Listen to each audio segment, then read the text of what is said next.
说到行车危险，除了刹车故障、油门故障能造成行车危险之外，车轮上的故障也是同样很危险的。那今天我们就来看看如何从车轮上的异响来判断车轮上可能存在的故障和隐患的。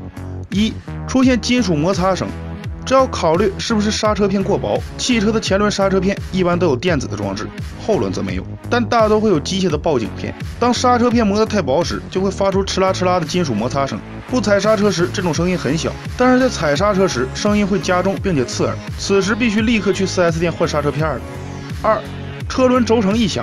这种问题出现的时候，它的声音是一种嗡嗡的噪声，随着车速的提高，声音也会逐渐变大。怀疑哪一个轴承响，可以顶起车轮，然后检查。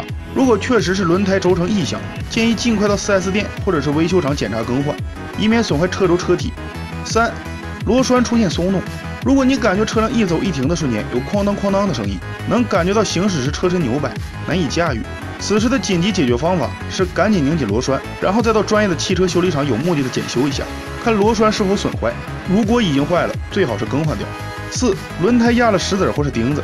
出现这种情况的时候，伴随着哒哒声，是轮胎转一圈响一下。随着车速的提高，节奏加快。如果是石子，那么很简单，敲掉就好了。但是如果是钉子，在你开车的时候，胎压还能保持正常的话，尽快把车开到维修店补胎。